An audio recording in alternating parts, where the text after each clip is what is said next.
Now, in today's video, I'm going to teach you how to grow your wealth consistently. So this is actually chapter 3 of my book, The Book of Wealth, 10 Steps to Financial Freedom. So I'm going to tell you that growing your wealth is very straightforward. However, a lot of people need to hear this explicitly for it to click. And this video, I'm just absolutely certain that it's going to be an aha moment for so many people. Now, let's start with this analogy. So I want to show you this to help you understand what's going on here. So let's say that your goal is to drive from St. Louis to New York City. So you get in your car and you start driving. Now, when you're driving, you are doing one of three things. You're either one, moving closer to your destination. So you're on the right path. You may not be taking the most optimal path. Some parts of your trip, you might be taking a weird route or detours, but regardless, you're headed in the right direction and you're making progress, okay? Or you're doing number 2, moving farther away from your destination. So you're going the wrong way.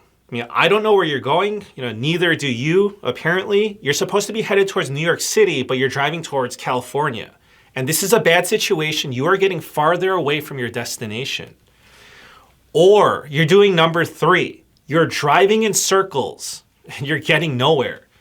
Like you keep making 4 left turns and you're not making any progress. Like, oh, this looks familiar. I think we passed by this, once or twice.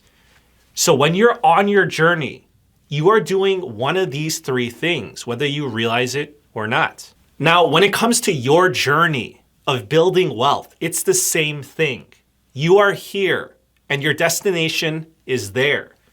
And every day with your decisions, you are either 1, growing your wealth and you're getting closer to your destination, or you're doing 2, destroying your wealth and you're moving farther away from your destination, or you're doing number 3, you're stuck and going nowhere, just going in circles. And whether you're aware of it or not, you are doing one of these 3 things. And I want to ask you, which one is it? And I want you to be honest with yourself. Because a crucial component of this is recognizing where you truly stand. And let's figure this out together. Okay, so how do you destroy your wealth? So the formula for destroying your wealth, it's quite simple, actually. You spend more than you make. And you can achieve this by dipping into your savings or selling assets to fund your overspending or going into debt to finance a lifestyle that you cannot afford. So are you currently on this path? Are you dipping into your savings or your retirement plan or going deeper into debt? If so, you are moving farther away from your destination. Okay, so now how do you get stuck and go nowhere? So the formula for that is simple. It's spend exactly what you make.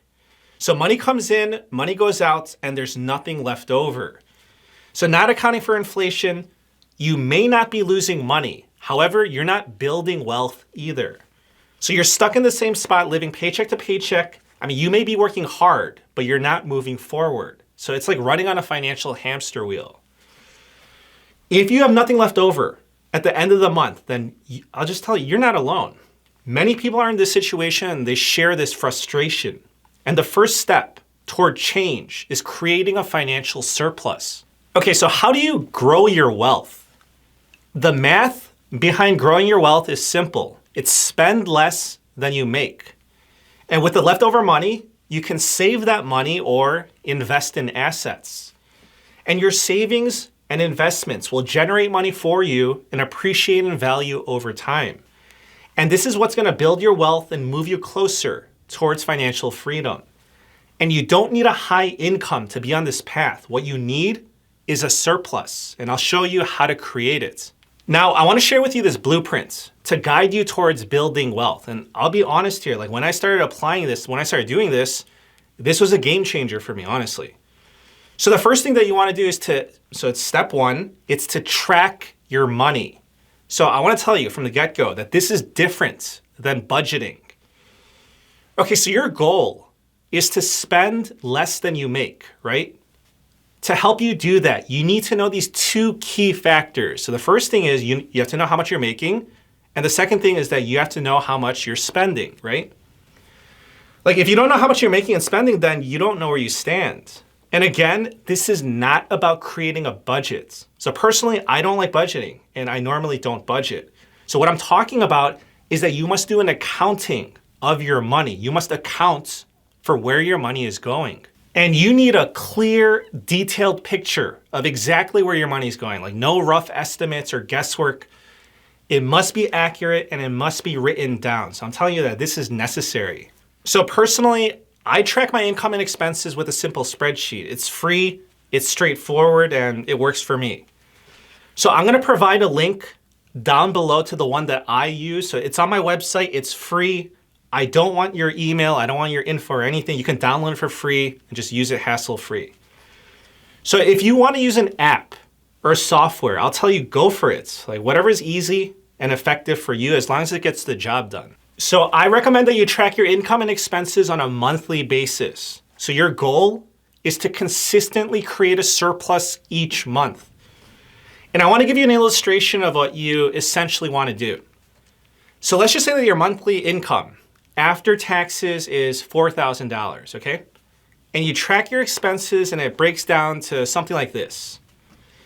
By categorizing your expenses, you can see exactly where your money is going and easily spot areas where you can make adjustments. Okay, so I just want to say this. Why monthly? Why should you do this on a monthly basis? So personally, I like this frequency because it's not too frequent where it overwhelms you, but it's frequent enough to keep you in check, to steer you back on course if you're falling off course. Now, moving on to step 2. Now that you've tracked your income and expenses, it's time to review your results. So are you consistently generating a surplus? If yes, then that's great. You're building wealth. If not, I'll tell you, do not panic. At least now you know where you stand, and that's the first step toward making progress. And then step 3 is to make improvements. So even if you already have a surplus, you can increase your surplus to accelerate your wealth building. If you're in a deficit, then you need to focus on closing that gap and moving towards a surplus. But remember that building wealth is a marathon. You don't need to cut every indulgence or make drastic changes overnight. So I'll tell you, start small, gain some momentum, and be consistent. So listen, you're either moving in the right direction or you're not. So just focus on moving in the right direction at first, not the speed at which you're traveling. Now, I want to give you my opinion on budgeting. I believe that budgeting is optional. Accounting for your money is required. So listen, for a larger purchase, if we're talking about a property or a vehicle, then yes, I will set a budget with a spending limit. But for day-to-day expenses, I don't follow a rigid budget. Instead, I focus on living within my means and avoiding unnecessary spending. And how do I know if I'm living within my means? Well, I'll tell you, it's because I track my income and expenses monthly. My monthly accounting gives me a clear picture of whether I'm at a surplus or whether I'm at a deficit. So the numbers don't lie and they keep me in check. So the reason why I don't like budgeting is because it makes me feel restricted. It's more than just money.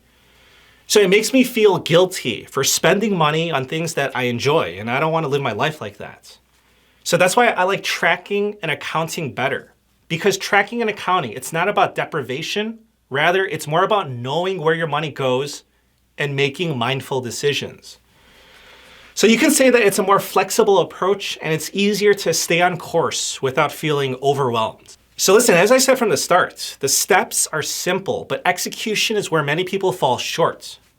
But listen, the key takeaway is that this is your wake-up call, that right now you are either building your wealth, destroying your wealth, or you're going in circles. And you need to get on the right path. Otherwise, you're not going to build your wealth and reach your destination of financial freedom. And I encourage you to please check out my book on Amazon, The Book of Wealth, 10 Steps to Financial Freedom. So I'll leave a link for you down below. Thank you for the support, and I wish you a very nice day. Take care.